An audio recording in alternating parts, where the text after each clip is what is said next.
I start. I will ask you a question. That will link your talk about Greece and Europe with the situation in college station, liberal arts, and the Latin American situation. Okay. Of course, the mediation of college station is very tenuous, but still, nevertheless, because it has to do with the little crisis that we had here 4 years ago. Okay. And we're talking about university discourse, which you mentioned at some point. At that point in the crisis, we heard a number of voices saying, a number of voices in the left, saying that the crisis might precipitate the end of neoliberal discourse. In fact, that was what was saluted in Latin America everywhere. This is the end of neoliberalism, things will change, and we will create a new historical period. Okay. What you're telling us is that the crisis, in fact, was reinforced, not diminished, neoliberal power. Okay? But perhaps through a mechanism that is dangerous and ambiguous, which is that of the substitution of hegemony by domination. Right?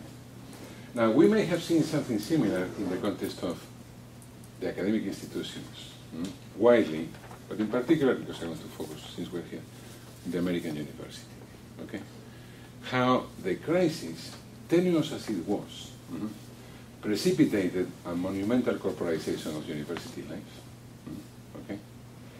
And caused what we are starting to call the collapse of the humanities. Okay? We've seen enough of that in college station, particularly, but of course the phenomenon is much more widespread. So, first question, has university discourse also moved from hegemony to domination? Okay.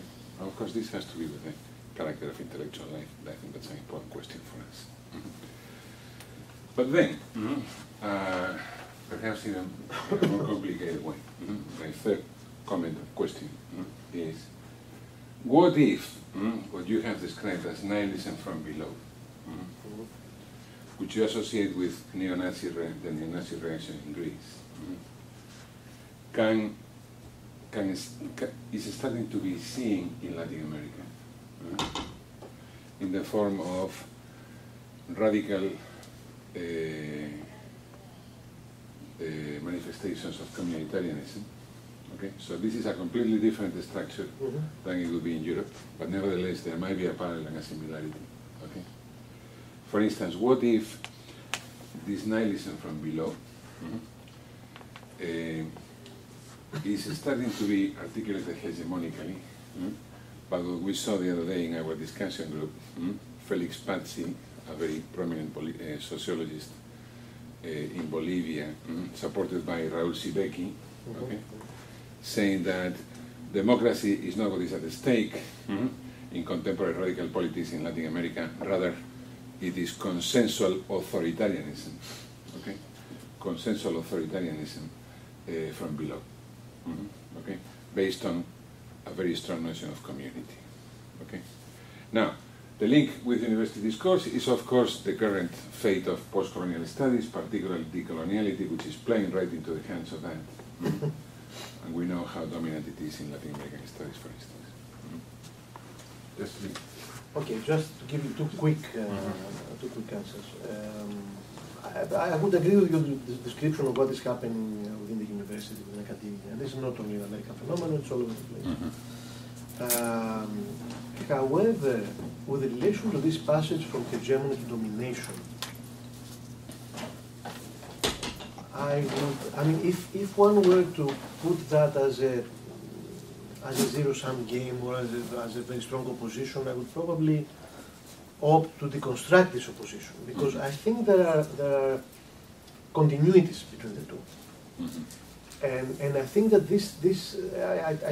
think I mentioned a couple of things about that, how it is being displayed out in the Greek context. Because this trend towards domination through this almost meaningless type of power involves some sort of meaning. Perhaps it's a zero degree of meaning, but but it is, for example, it functions as an example for others, so it has some sort of meaning, maybe for others, maybe it does not have for you, but it is used as meaningful. It is a very impoverished type of meaning, of course. You know, it has no meaning apart from cruelty, submission, and so on and so forth. But I would see that as sharing with hegemony certain characteristics. So it's not as if we're in a completely different universe, but we are in a very different modality of domination. So it's a very different type of hegemony. And I think we have to work on that, how to theorize and how to conceptualize this multiplicity of levels, if you want, in which, and these particular levels in which domination and hegemony become intertwined to a certain extent. Now, regarding your second point, I think you are right, and I think that this is also present in Greece. You also have left-wing articulations of nihilism. But of course, I think for the reason I mentioned, this identification with the aggressor, the neo-Nazi variant becomes much more appealing to certain people. But you can also have that. You can also, and you can also have some sort of populist articulation that flirts with this nihilistic dynamic to a certain extent. But so I think there is a danger. I think there is a danger there that has to be highlighted and articulated and discussed and debated and so on and so forth. Thank you.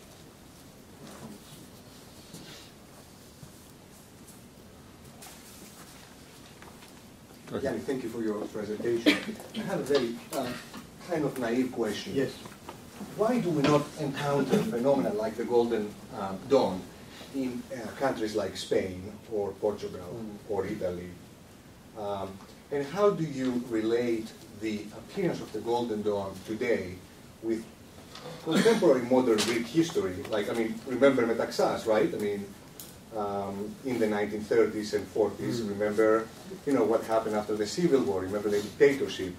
So I'm arguing that perhaps there is some kind of historical continuity. I mean, you have members of the former fascist party participating in the current government. I mean, Plevris, Adonis, all these people. So it's not just a sudden phenomenon, I think, that arises out of the crisis, but perhaps there is, I mean, Mazauer talks about that in his current book. Perhaps there is some kind of historical trace there. No, I would agree with your point. I mean, and of course, obviously, it's not a phenomenon that can be explained through recourse to a single, causal mechanism or reason or whatever. There are many different reasons why this is happening. And of course, for some people, this might be true. Maybe, I mean, there's a big discussion is now how to interpret that phenomenon. And of course, in some cases, you have some sort of family background. Right. But I would not stress continuity that much, because I think that within the contemporary context, this has come as a very big surprise, as something that people think was inconceivable. You know, it's really weird that this is happening. And all the symbolism and all that. I mean, this goes to extremes that were never really part and parcel of the Greek,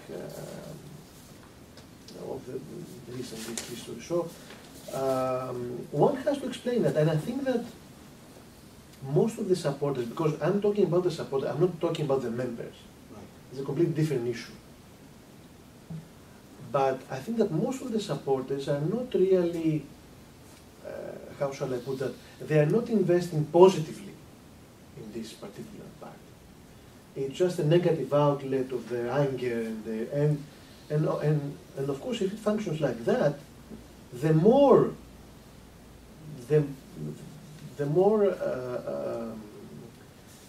bizarre and the more extreme they appear, the more they are ridiculed or the more they are demonized by mainstream press and the media, the more they seem to be annoying the current hegemonic political class, then so much the better. Then we are in favor of them.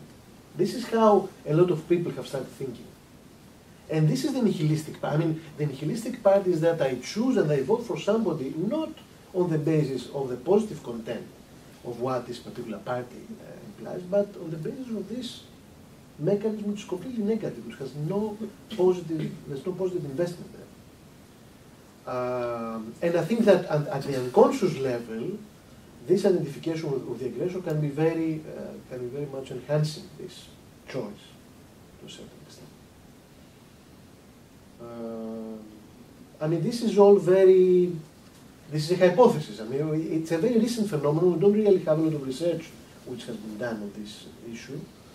And actually, it is very difficult to do any type of political research in Greece at the moment. For example, if you do a survey, it's very, people do not usually respond, or they respond in ways that are not really, you're not able to capture and to represent in surveys and things like that. It's a very volatile situation. Of course, we have the European Parliament elections in a couple of months, so that will be, and local elections, so that will be a test, and we will have much more data after that in order to see how this thing is unfolding. I mean, the reason that I'm asking you, we had a discussion last night, is because, there are some, like, I mean, we were talking about Markaris, the right to identify this kind of traces, right, before even the crisis begins. Yeah. With the Greek involvement in the Balkan Wars,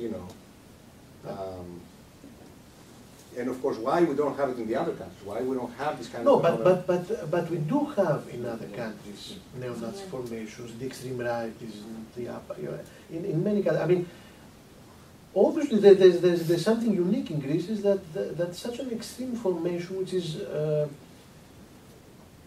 visibly extreme. It's not something that they hide, or maybe sometimes they hide it, but it's a very it's a technique to reveal to some extent and hide to the other extent the same. So, but it's obvious to everybody that these are real neo-Nazis. It's not the extreme right. I mean, I think we should not presume that there is a continuity there. The extreme right is a different phenomenon. These are real Nazis.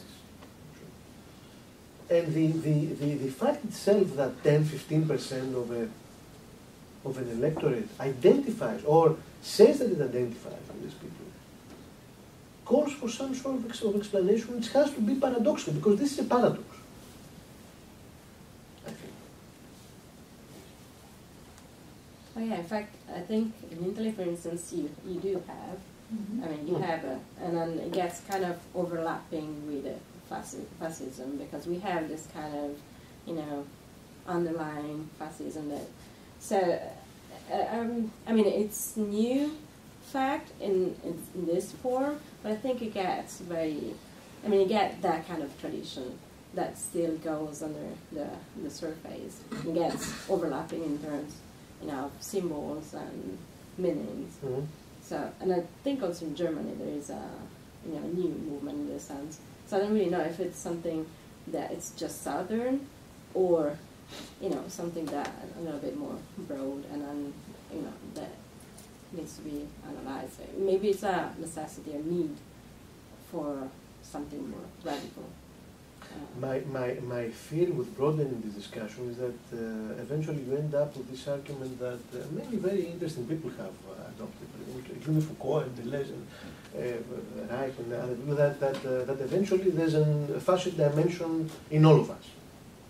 So then it gets banalized, and you lose why is this happening now in Greece? If this has to do with the universal, with something which is inherent in all of us, then why was it not there, or why was it not expressed 10 years ago? What makes it manifest itself in this particular form now? Mm-hmm.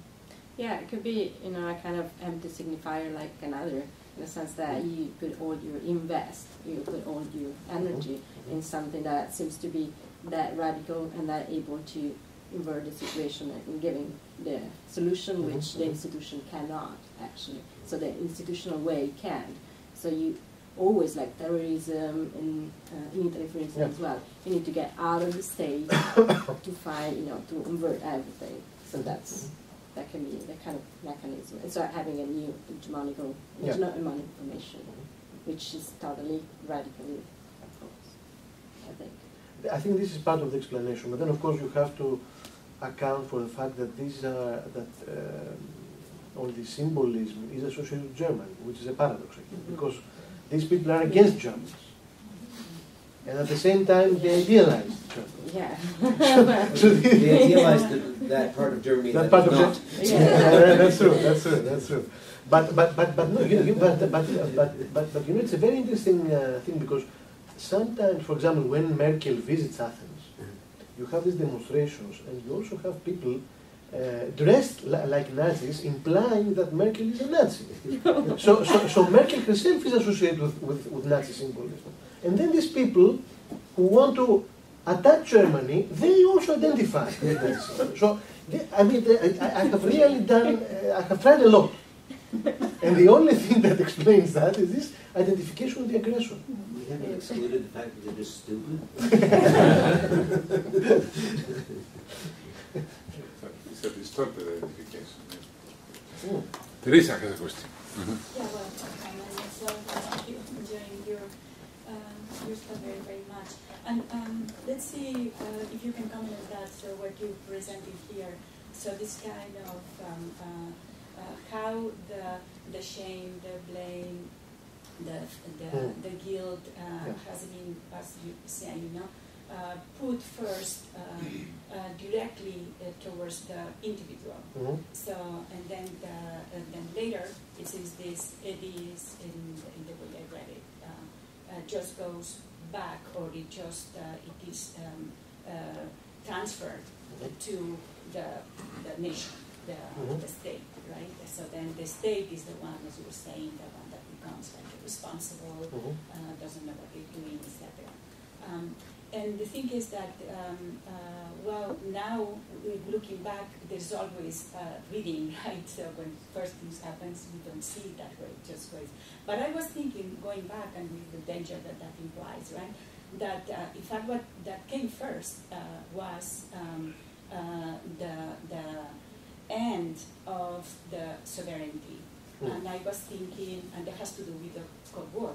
So actually, then Germany we have at the end of the war, the end of Nazi Germany, and then the beginning of another paradigm, and then the beginning of the Cold War.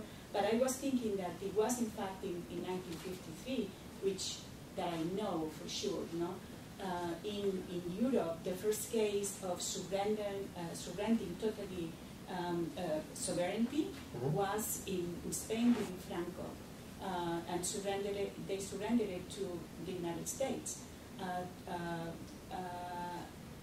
Any change of the possibility of the United States to use Spain as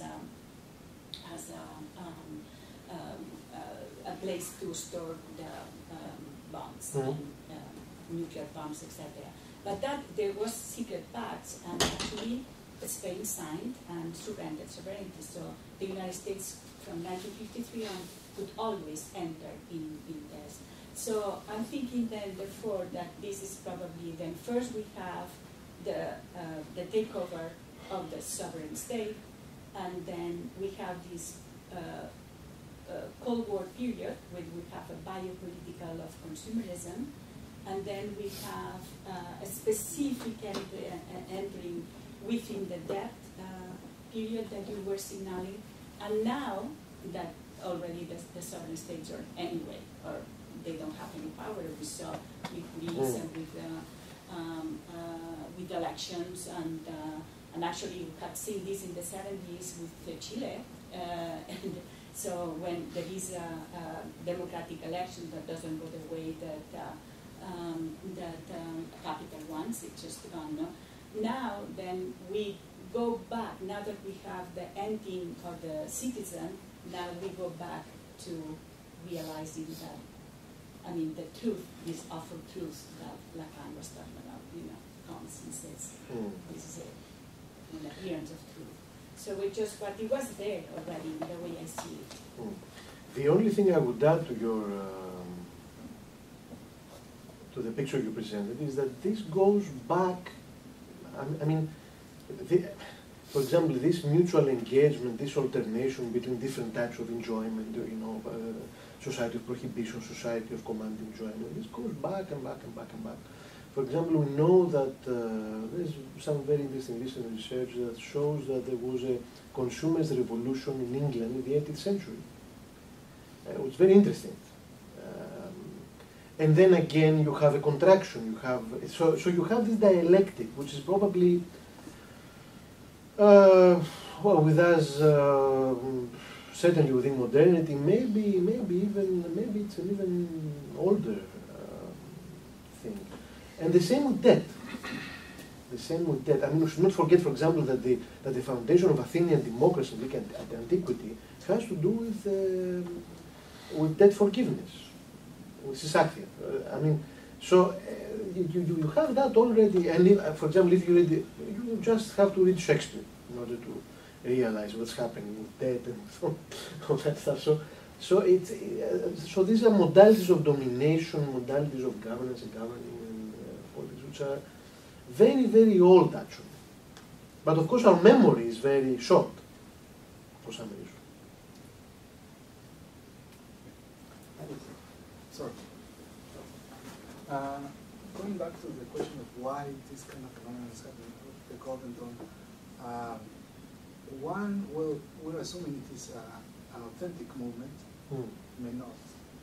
Another one, it may be for some, and for those who is authentic, it may be that they are trying to find, joining a group that gives them power, because now they're part of a larger group. They are in a cause, and they can put the blame somewhere else other than themselves. Yeah. That No, but the problem is that this would apply to a variety of different movements. Why is this particular movement chosen and not? I think You have an answer. I have to. Okay. It's not that they're identifying with Germans. It's that they're identifying with the Germans' worst fear. Yeah. Yes. It isn't Germany and Germany as Nazis. It's the thing that if you ask any German what they fear the most, it's that particular. So they're identifying with that past. Yeah. The thing that is so it is empowering to, because that freaks out the Germans a whole lot, right? Absolutely. It is empowering to adopt that symbol, which the Germans fear more than anything. But this is, I didn't have enough time to present the argument in its full articulation, but this is actually part of this psychoanalytic mechanism, because usually there are many examples. For example, children who identify with a teacher who is considered as threatening them. And usually they identify in a very grotesque way. They identify with his tics, they identify with what he himself would not like to have or to be. So this is part of this mechanism, that they identify what the other would not like to recognize or himself fears. But it makes it less paradoxical then. It makes it less paradoxical, yes. That's true. Well, but there is an element, if you push the distorted identification to an extreme, then you also get the situation in which the Nazis, because they are absolutely, nationalistic and so forth, are also opposing Germany. You see? Yeah. Through Germany's worst fear. In other words, there is a hidden liberationist project there, right? Not just an identification with the aggressor, but also a thorough liberation from the aggressor. I was just wondering whether this identification with Nazis actually may have other roots. Going back to what Roberto was saying, perhaps Nazis is the most widely known example of radical communitarianism in the 20th century. It's really the utopia of blood and soil and the farmer, etc., etc. Much better known than the radical communitarians in Bolivia or Latin America in general, or in pre-agrarian societies in England. We have other examples, plenty of examples, right? Or the communistic society in Paraguay in the 18th century, and so on and so forth. But Nazi Germany represents, in the eyes of its supporter, or misguided supporter, call them what you want, an example of a truly harmonious society and so on and so forth. And it's just by contingency that it happens to be also Nazi Germany. It's just what everyone knows. And what justifies this extreme violence against immigrants and against the other, the different, and so on and so forth. I wonder whether that's perhaps a little to the problem as well. Yeah, in fact, I was thinking the same thing, because it's an extremely conservative thing. Very, very defensive. So when you're threatened by all, the debt society crisis and everything, you need to defend yourself and to assume a very conservative attitude, which is in that case very racist also. But because the immigrants or whatever comes from the outside is what threatens the society. And so, yeah, it was exactly thinking the same thing. Yes, but the problem is that that explanation assumes that people, for example, who voted for Golden Dawn in the 2012 elections, and they got, I can't remember now, 7%, 8%, which is very high, knew all that. That assumes that many people had read the publication, because this was a very obscure organization. Very few people knew about it. It was not a visible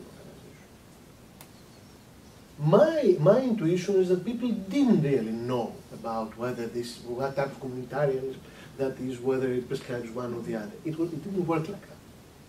It worked in much more negative terms. Is this what will annoy all the others?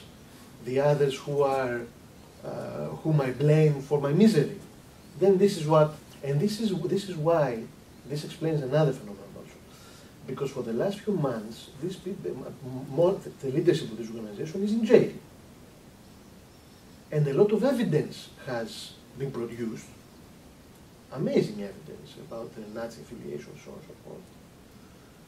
And this has not really, and everybody thought, the mainstream media and the government, they thought that the moment this is revealed, everybody will say, no, these are bad Nazis, I didn't know that, I will not vote for them anymore. But this is not what happened. In fact, there were a lot of people who said, so they are even worse than what I thought. So much better. Now, how can you explain?